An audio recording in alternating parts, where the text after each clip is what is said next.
Welcome to intellectuals avenue. Alexander Pope की the rape of the lock का first canto मुकम्मल तौर पर ट्रांसलेट कर दिया गया है।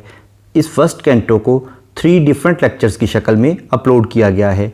उन तीनों लेक्चर्स को और इसके साथ साथ इस पोइम के ओवरऑल इंट्रोडक्शन को समझने के लिए इसी चैनल पर अलेक्जेंडर पोप की प्लेलिस्ट को विज़िट करें, जिस पे ये चारों लेक्चर्स मौजूद हैं। इसके साथ साथ इस प्लेलिस्ट का लिंक नीचे डिस्क्रिप्शन बॉक्स में भी मौजूद है। फर्स्ट कैंटो के इंट्रोडक्शन, ट्रांसलेशन और इसके साथ साथ तमाम लाइंस की डिटेल्ड एक्सप्लेनेशन के बाद अब हम आते हैं इस कैंटो में यूज़ होने वाली फिगर्स ऑफ स्पीच या लिटरेरी टर्म्स की जानिब। सबसे पहले हम देखेंगे इस पोइम की राइम स्कीम। इस पोइम में हेरोइक कपलेट यूज़ किया गया है।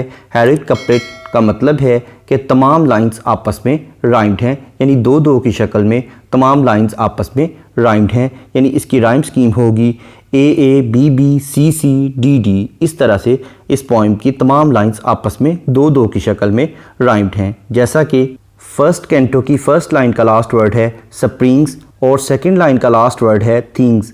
Springs, things. इसी तरह से dew, view, praise, lays, compel, bell, unexplored, lord, engage, rage, ray, day, shake, awake, ground, sound.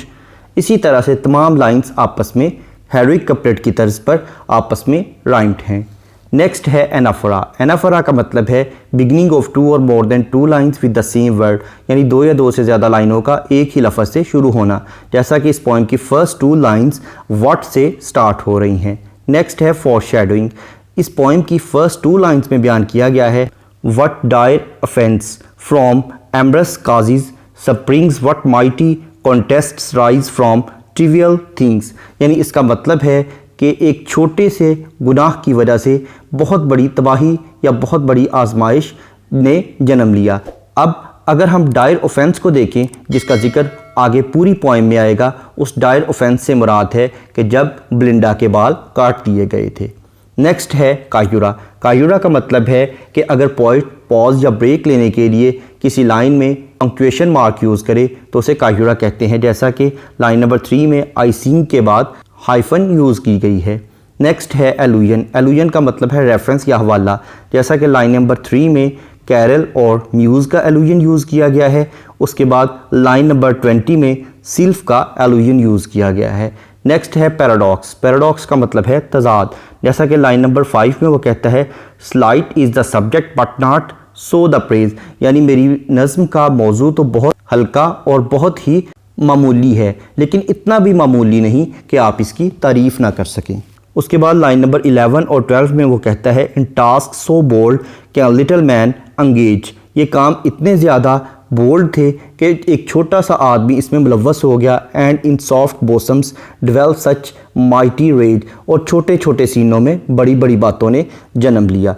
यानी एक तरफ तो वो बहुत बड़े बड़े आदमियों का जिक्र कर रहा है और दूसरी जानब बहुत मासूम और बहुत ही नर्म नाजुक सीनों का जिक्र कर रहा है, जिनमें एक ख़ास किस्म की नफ़रत पैदा हो गई थी। नेक्स्ट है एपोस्ट्रोफी। एपोस्ट्रोफी का मतलब है कि अगर पोइट किसी को डायरेक्ट एड्रेस करे या मुखातब करे तो उसे एपोस्ट्रोफी कहते हैं। जैसा कि लाइन नंबर 7 में वो कहता है say what strange motive goddess could compel. उसके बाद लाइन नंबर 9 में वो कहता है ओ से, यानी कह दो What strange cause yet unexplored। उसके बाद लाइन नंबर 41 में वो कहता है No then unnumbered spirits round the fly। Next है रिटोरिकल क्वेश्चन। रिटोरिकल क्वेश्चन का मतलब है कि ऐसे क्वेश्चन जिसका आंसर पोइट को मालूम हो, लेकिन इसके बावजूद उस पर स्ट्रेस देने के लिए, उस पर जोर देने के लिए वो क्वेश्चन रीडर के सामने रखता है। जैसा कि लाइन नंबर 7 और 8 में वो कहता है say what strange motive goddess could compel a well bred lord assault a gentle belle. यानी वो कौन से अजनबी मकासद थे जिनकी बिना पर एक गॉडेस ने, एक देवी ने एक बहुत बड़े लॉर्ड को एक शरीफ औरत पर हमला करने पर उकसाया। उसके बाद 9 और 10th लाइन में वो कहता है उससे what strange cause yet unexplored could make a gentle bill reject a Lord. यानी वो कौन सी वजह थी जिसकी बिना पर एक शरीफ लड़की ने किसी को रिजेक्ट कर दिया, किसी लॉर्ड को मुस्तरद कर दिया। उसके बाद लाइन नंबर 12 में वो क्वेश्चन पूछता है and in soft bosoms dwell such mighty rage. यानी वो कौन सी वजूहात हैं जिनकी बिना पर यानी बहुत ही नर्म व नाजुक सीनों में इतना ज़्यादा गुस्सा भर गया। नेक्स्ट है एंजायमेंट। एंजायमेंट का मतलब है कि अगर किसी लाइन को पढ़ने के बाद उसकी प्रॉपर अंडरस्टैंडिंग डेवलप ना हो तो ऐसी लाइन को रन ऑन लाइन कहते हैं और इस टेक्निक को एंजायमेंट कहते हैं। इसके बरक्स अगर किसी लाइन को पढ़ने के बाद उसकी प्रॉपर समझ आ जाए तो उसे एंड स्टॉप लाइन कहते हैं। इस पोएम में बहुत सी लाइन्स रन ऑन लाइन है, जैसा कि लाइन नंबर 7 में वो कहता है say what strange motive goddess could compel. वो कौन से अजनबी मकासद थे जिनके लिए देवी ने मजबूर किया। अब किस काम के लिए मजबूर किया वो लाइन नंबर 8 में बयान करता है। A well bred lord assault a gentle belle, एक बहुत बड़े कदावर लॉर्ड को इस चीज़ पर उकसाया कि वो किसी शरीफ लड़की पर हमला करे। उसके बाद लाइन नंबर 21 भी एक रन ऑन लाइन है जिसमें वो कहता है toss he had summoned her silent bed, यानी उसने उसे पैगाम दिया कि उसके खामोश बिस्तर पर। अब उसके खामोश बिस्तर पर क्या था वो लाइन नंबर 22 में कहता है the morning dream that hovered over her head, यानी सुबह का ख्वाब उसके सर पर मुंडला रहा था। नेक्स्ट है मेटाफर। मेटाफर का मतलब है कि किसी क्वालिटी की वजह से किसी चीज़ को उससे बेटर या वर्स चीज़ डिक्लेयर कर दिया जाए, जैसा कि लाइन नंबर 8 में वो कहता है a well bred lord assault a gentle belle, यानी एक बहुत बड़े कदावर लॉर्ड ने एक मासूम लड़की पर हमला कर दिया। इसमें उसकी अपनी फैमिली का वाक़या भी हो सकता है और ब्लिंडा के बाल काटने का जो अमल है, इन दोनों चीज़ों का उसने मेटाफर यूज़ किया है। इसी तरह से उसने लाइन नंबर 10 में भी सेम मेटाफर यूज़ किया है जिसमें वो कहता है could make a gentle bill reject a Lord, यानी बाल कटने पर उस लड़की ने उसे रिजेक्ट कर दिया, यानी ब्लिंडा ने उसे रिजेक्ट कर दिया। उसके बाद लाइन नंबर 11 और 12 में वो कहता है in task so bold can little man engage and in soft bosoms dwells such mighty rage. उसने ये कहा है कि बहुत ही बेहसियत लोग इन बड़े बड़े कामों में, दलेराना कामों में मसरूफ़ अमल हैं, जिस वजह से मासूम सीनों में बहुत ज़्यादा गुस्से ने जन्म लिया। यहाँ पर भी वो ब्लिंडा या अपनी फैमिली के लोगों का इशारा दे रहा है। उसके बाद लाइन नंबर 40 में वो कहता है the fair and innocent shall still believe, यानी फेयर और इनोसेंट का मतलब है ब्लिंडा। वो ब्लिंडा के लिए फेयर और इनोसेंट का लफ्ज़ यूज़ कर रहा है। नेक्स्ट है सिनिक्टिकी। सिनिक्टिकी का मतलब है कि अगर पोइट किसी चीज़ को मुकम्मल तौर पर बयान करने की बजाय उसके किसी एक पार्ट या हिस्से का जिक्र करे तो उसे सिनिक्टिकी कहते हैं, जैसा कि लाइन नंबर 14 में वो कहता है and oped those eyes that must eclipse the day. यहाँ पर उसने उसकी होल बॉडी का जिक्र करने की बजाय जस्ट उसके लिए आइज़ का वर्ड यूज़ किया है, जिससे मुराद उसका पूरा जिस्म है। उसके बाद नेक्स्ट है ओनोमेटोपिया। ओनोमेटोपिया का मतलब है ऐसे वर्ड्स का इस्तेमाल जिसमें किसी साउंड का जिक्र हो या जो कि हमारी सेंस ऑफ हेयरिंग यानी हमारी सुनने की हिस्स को अपील करते हों, जैसा कि लाइन नंबर 17 और 18 में वो कहता है थ्राइस रंग द बेल, यानी 3 मरतबा घंटी बजी। द स्लिपर्ड नॉक द ग्राउंड, यानी स्लिपर ने ज़मीन पर बहुत ज़्यादा नॉक किया, ज़मीन पर एक धमक पैदा कर दी। उसके बाद वो कहता है and the pressed watch return a silver sound. यहाँ पर उसने ring the bell, knock the ground और सिल्वर साउंड, ये तीनों उसने ऐसे वर्ड्स इस्तेमाल किए हैं जो कि हमारी सेंस ऑफ हेयरिंग को अपील करते हैं, तो यहाँ पर उसने ओनोमेटोपिया का इस्तेमाल किया है। नेक्स्ट है एलिट्रेशन। एलिट्रेशन का मतलब है बिगनिंग ऑफ 2 और more than 2 words in the same line with the same letter, यानी एक ही लाइन में 2 या 2 से ज़्यादा अल्फाज का एक ही लेटर से स्टार्ट होना, जैसा कि लाइन नंबर 4 में वाउचसेफ और व्यू, ये दोनों वर्ड्स वी लेटर से स्टार्ट हो रहे हैं। उसके बाद लाइन नंबर 5 में slight subject so, line number 7 में से स्ट्रेंज, लाइन नंबर 7 में again could compel, line number 8 में ब्रेड बील, लाइन नंबर 9 में से स्ट्रेंज, लाइन नंबर 12 में सॉफ्ट सच। नेक्स्ट है कॉन्सोनेंट्स।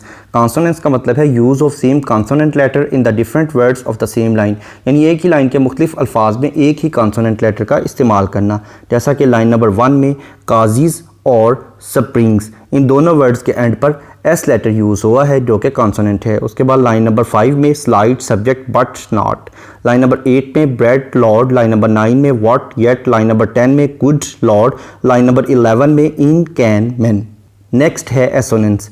एसोनेंस का मतलब है use of same vowel letter in the different words of the same line, यानी एक ही लाइन के मुख्तलिफ अल्फाज में एक ही वावल लेटर का इस्तेमाल करना, जैसा कि लाइन नंबर 2 में ट्रिवियल और थिंग्स, इन दोनों वर्ड्स में आई लेटर यूज़ हुआ है जो कि वावल है।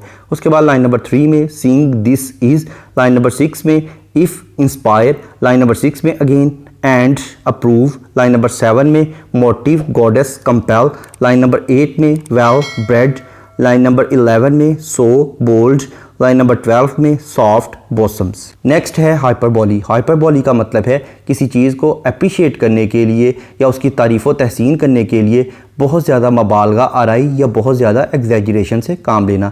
अगर हम इस पॉइंट को देखें तो इसमें एक छोटे से बाल कटने के वाक़या को बहुत ज़्यादा बढ़ा चढ़ाकर बयान किया गया है, यानी इसमें हाइपरबोली का बहुत ज़्यादा इस्तेमाल किया गया है। इसके साथ साथ पोइट ने इसमें बहुत से इमेजेस यूज़ किए हैं, जैसा कि white curtains, eclipse the day, rang the bell, ground, downy pillow, sylph, bed, cheek, winning lips, nurse, moonlight shadow. उसके बाद अगर हम इस पोइम के थीम को देखें तो जैसा कि पोइट ने खुद ही इब्तदा में बयान कर दिया था कि इस पोइम का थीम बहुत ही स्लाइट है, बहुत ही मध्यम है, बहुत ही हल्का और मामूली नौयत का है, क्योंकि ये एक मॉक एपिक है और मॉक एपिक में हमेशा बहुत ही मामूली मौज़ूआत को ज़ेर बहस लाया जाता है। तो इसका मौजू जस्ट एक ही है कि बेलिंडा के बाल को काट दिया गया और उसका जो रिएक्शन था वो इस पोइम में बयान किया गया है। इस लेक्चर में यूज़ होने वाली तमाम लिटरेरी टर्म्स या फिगर्स ऑफ स्पीच को डिटेल में समझने के लिए इसी चैनल पर फिगर्स ऑफ स्पीच या लिटरेरी टर्म्स की प्लेलिस्ट को विज़िट करें, जिसमें तमाम फिगर्स ऑफ स्पीच को या लिटरेरी टर्म्स को बहुत डिटेल से बयान किया गया है। इसके साथ साथ इस प्लेलिस्ट का लिंक नीचे डिस्क्रिप्शन बॉक्स में भी मौजूद है। Thank you for attending this lecture.